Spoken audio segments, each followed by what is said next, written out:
So when Khloe and Scott, The first rule the- of yeah, making the third videos, creating content is to press record. You can't just talk to yourself in the camera and then not.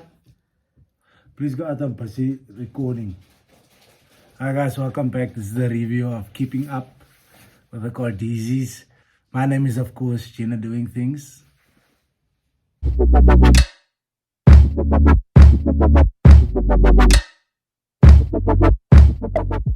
Hey guys, welcome back to Gennadoingthings. Today we are recapping episode 9 of the Kardashians on Hulu. This is the second last episode, episode 9, and we are finally getting into the drama that we've been waiting for. But obviously Hulu is going to keep the most exciting parts for the season finale. We do get into it a little bit at the end, but the majority of the episode focuses on the three elder sisters once again.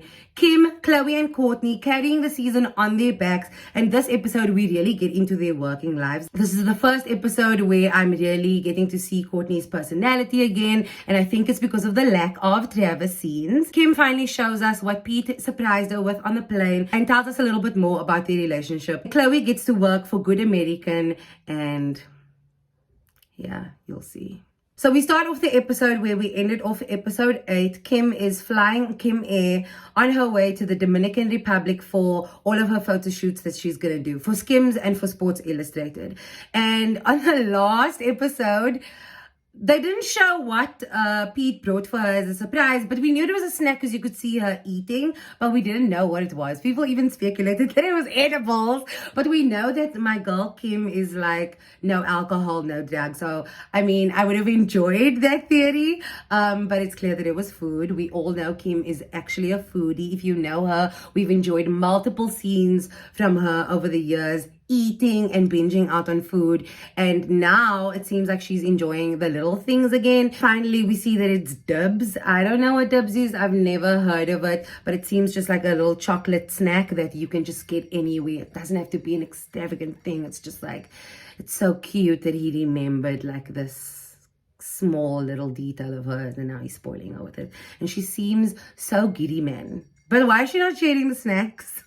One thing about Kim is that you know she's sentimental, so this is why this is such a thing for her. Like, this is the favorite snack that her and Pete shared at their first date in Staten Island. And she also gets into sharing more about their relationship, and she said, you know, Pete said, I give you 4 months and then you're going to be obsessed with me. And the way that she's smiling during this interview seems that she is obsessed.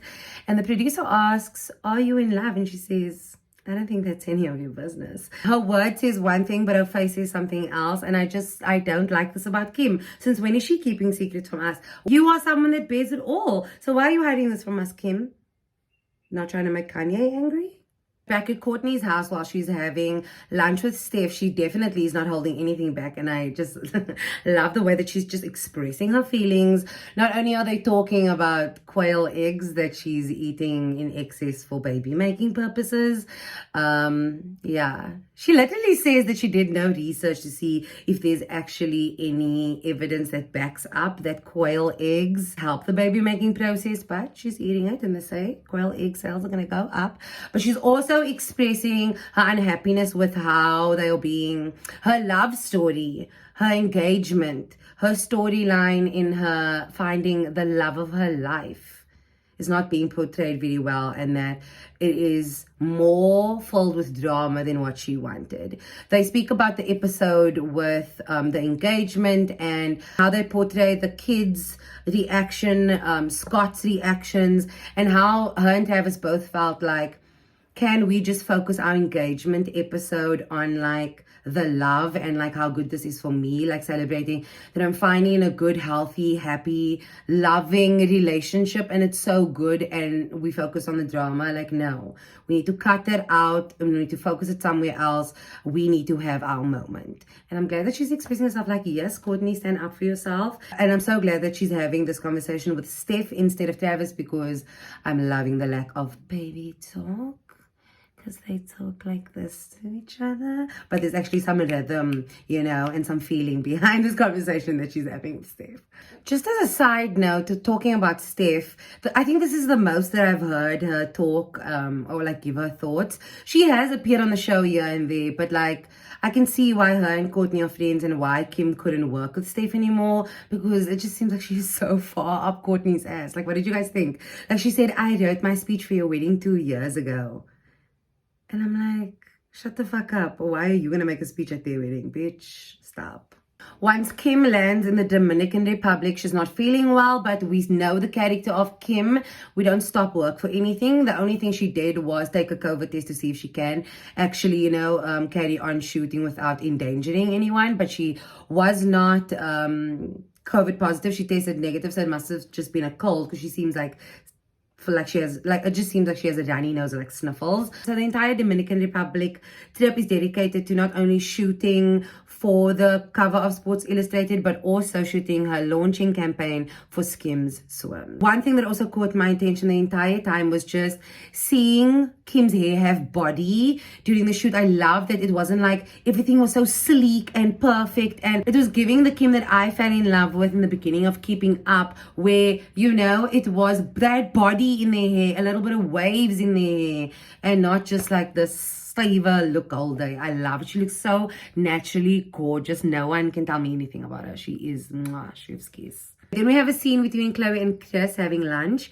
And I've said this in the previous recaps. I've said it multiple times before, that because we know what's going to happen with Tristan already, the scenes are just setting her up to look like such a clown. And at this point, I don't feel like they're setting her up. I just feel like she's so blind that time after time after time, like, what is so liquor about Tristan that she could not let go, that it took her to this point, you know what I mean? And every scene that they show where she's talking about Tristan, funny enough, we haven't seen many scenes with him.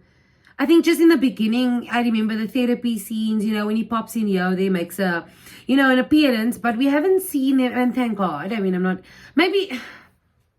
happy that we're not, but seeing her talk and be so blind and be so in love and bring up marriage and say that that's what we're working towards, and obviously that's the end goal. Obviously she admits that they still have things to work on. Clearly you still have things to work on. This guy, she's saying this all the time while her child's brother is brewing. I can't. Anyway, so obviously the topic of marriage comes up in the scene, and Khloe says, Mom, I've heard that you are secretly married to Kourtney, because she's asked, how are you and Kourtney doing? And she says, they're doing really well, and he's the head of my security. I think that Kourtney gets it right. She says, I feel so safe and secure, and he really handles my security, makes me feel safe. He really handles that.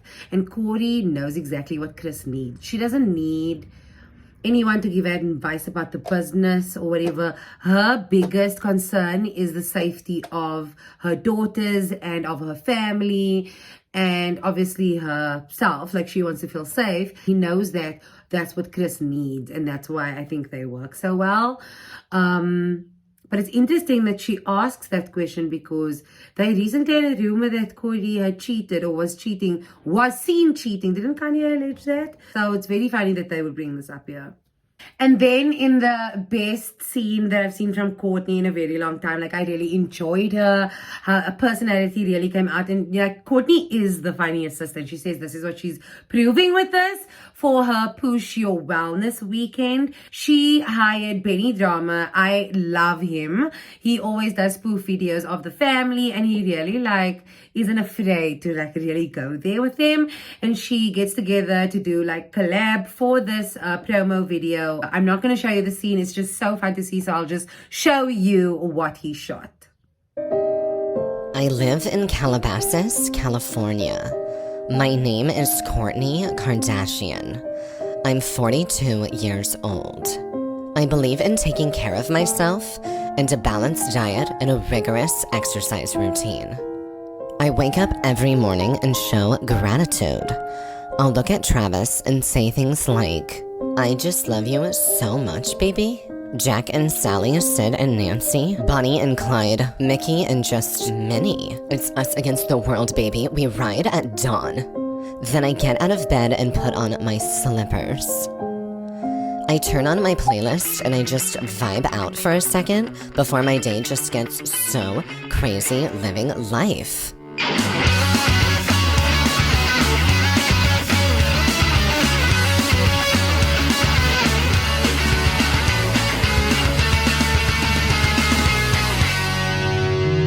take upwards of 22 supplements every damn day. Immunitox 500 for my beta-glucans, True Niagen for cellular health, vitamin D3 and K2, and of course, my Dragon Herbs 8 Immortals. I dry swallow all of them. I follow this up with apple tea, meditation, and just deep breathing before I come up with the poosh word of the day.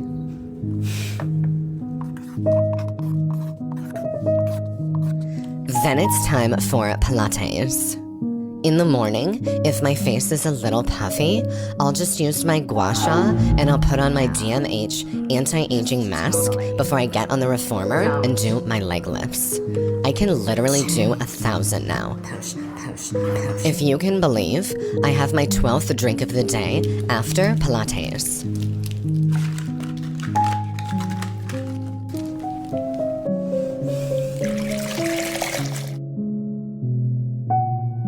Then I remove my DMH mask and begin my skincare routine. After I apply my Agrestol Beauty Turmeric Clay Mask, I use my Agrestol Rose Hydrating Oil, followed by my moisturizing oil. I always use a toner with just clean ingredients and little or no alcohol, because alcohol dries your face out and makes you look older. Could you fucking imagine that? Looking older? Just getting older in general? I'm spiraling. There is an idea of a Kourtney Kardashian. Approved. Some kind of abstraction. But there is just no real me. Only an entity. Something just like illusory. And though I can hide my cold, punk gaze, and you can shake my hand and feel flesh gripping yours, and maybe you can even sense our lifestyles are probably not comparable, I simply am not there. What are you doing here? I thought I told you never to come on this property again. Hey.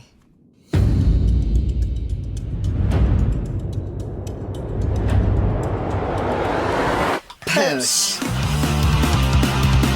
Can we just like agree in the comments like how gorgeous Benny Drama is?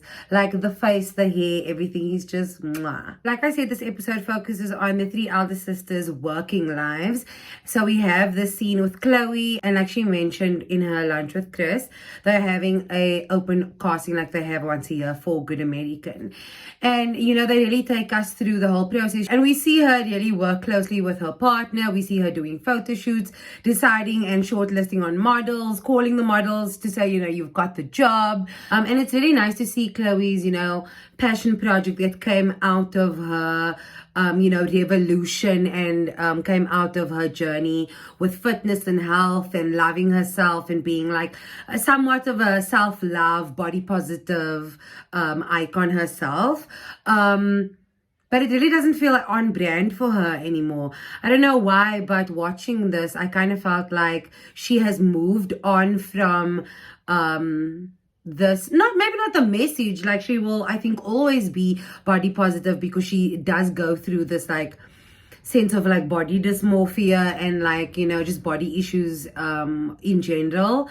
But I just feel like this brand is so not Khloe's passion anymore. When it comes to Kim, for example, with Skims, like everything feels like Kim. You always see her on her stories on Instagram talking about it. She wears the brand all the time. She's really like involved in every part of the process. She's a control freak like that. But it really just, that's the difference that I'm feeling from these sisters in their two brands. And I actually saw someone make a suggestion. I don't know what was her name, girl boss someone, and I'll put it up here. She made a suggestion for Good American's next step to be maternity wear. And you know how pregnant women always have the jeans with the stretch. And then she very cleverly suggested that those stretchy part of the material be made by Skims. Like, how smart is that? And I really hope that they hire her and take that suggestion, because it is very nice to see Khloe working and really, you know, showing us, you know, her brand. And this is obviously a very big ad for their brands, to see the girls work like this. But I think that Good American really can make use of that suggestion, because I feel like they need to give us a little bit more. I feel like I've seen this from Good American a couple of times now. We also get like a filler scene and an opportunity for Kylie and Kendall to be part of this, episode. In Khloe and Kendall, they go shopping basically for Kylie's baby or like the baby boy. At that point she was still pregnant. They called her on the way to go shopping, and she said she had just finished her nursery and now she can totally zen out. She had just deleted all of her social media. And it's funny that it's like this is what they're talking about, or this is what they choose to show. I mean, at least Kylie is being involved somehow in the show, but at this moment they're like wishing her well. They're not saying what for. Like at this moment she's good, she's doing good in her pregnancy, but they are wishing her well, saying I'm here for you if you need me. And she's switching off her social media, all of it, not only to protect her peace during her pregnancy, but even more so because there's so much controversy going on because of the backlash of Astroworld that they are not showing. Like Kendall and Kylie would have had a storyline for the show because of the actual drama that they actually are going through in their lives that we all knew about, but here they are on the show pretending that it doesn't exist. And then in the last 5 minutes of the episode, one morning, 6:30 a.m., producers and cameramen pull up at Kim's gym, pull up their cameras to start filming because shit has officially hit the fan. And unfortunately, Kim is the sister to find out. Kim is explaining the situation to Chris. She gets off the phone. She puts off the phone with Chris to get on the phone with Kylie, who just called her, who says, is Tristan just the worst person on the planet? And like, yes, thank you, Kylie Jenner, for saying what needs to be said. She emerges in Kourtney and Kim reads this court documents of him basically making a declaration saying, yes, I did sleep with this girl. She had no objections. I slept with her on my 30th birthday, which Khloe organized a party for him for his 30th, which means that he left home from the party and went to go have sex with this girl who had no objection, obviously, to have sex with him because he says they were like, flirting the whole day. But he says that doesn't mean that that's my kid. And we know that he had, not claimed this child as his up until the child was born and he had a paternity test. But this is him saying, fighting for a paternity test, because he's not sure that this kid could be his, but he's saying that he slept with her. And Kylie and Kourtney, who is on the phone, is just saying like, this is just like a never-ending swirl. I don't know why she doesn't say circle, like never-ending, because a swirl does begin and end. But anyway, hopefully, thank God, it is predictive, because this must be the end. Maybe that's why her word choice was good, because eventually this must come to an end. And that's what Kylie says, like, this has to be the end. I hope that this is the final fucking sign for her, because this is just like Kourtney says, never-ending betrayal. I just love how Kim is just like in the gym working on her fitness while they are having this like life-shattering conversation. And she's saying like, how do we know if she knows? Because like Khloe's sleeping. Kylie says it's weird that Khloe's not awake yet. And Kim's like, she's not picking up her phone. We don't know if she knows. And now Kim has sent the document to Khloe, but Khloe's not awake yet. And obviously Kim's going to be the first, like, to be in Kim's position. And she has to be the one. I mean, Kylie did it the last time. And was the one to break the news to Khloe. But like, how do you tell someone this? She says, Khloe's the one who wants to have a baby boy, who wants to like grow a family. He's obviously the one that wants to get married and fuck around. But now this girl who he sleeps with one night is having a baby boy. Fuck him. Right in that moment, while she's still, pumping iron, freaking the fuck out with her sisters on the phone, Khloe calls. She ends on her sisters. Ask Khloe, have you read what I sent you? And she says, no. Wait, let me open it. And obviously the episode ends. I cannot believe, obviously they were going to leave it on a cliffhanger like this, like leave the drama till the last episode. I cannot wait for next week. But then it's the end. Like, this is what frustrates me, even though I know the last episode is going to be so good. Like, why is it going to end there? 10 episodes? it can't obviously only be Tristan drama. Are we gonna finally hear, you know, the Kanye diss song about Kim? What about all the harassment in the beginning of the year? When is season 2 coming? I'm so annoyed. I'm so annoyed. I am so excited for this Thursday's finale, and I need you all to get hype with me. It is our last episode, even though there's so much more to get into. I know it's going to be dramatic, so I need everyone to get on my level. So now let's look at what we can look forward to next week on the Kardashian finale. Next on the Kardashians. Oh my God. I think we need to have a family meeting. Is she coming? Khloe just texted me that she's not gonna come. I think the longer it goes on without really expressing her feelings can be very alienating and lonely. I wanted to believe that Tristan could change. I wanted to trust him. I'm so anxious. I fainted the other day. What? Khloe, how do you, when did you faint? You know. I want to know what you thought about this episode down below in the comments. Give this video a thumbs up if you enjoyed it and you are so excited for the Kardashian finale this Thursday. Don't forget to click subscribe to stay up to date with all of Jenna Doing Things. Thank you so much for watching. Bye.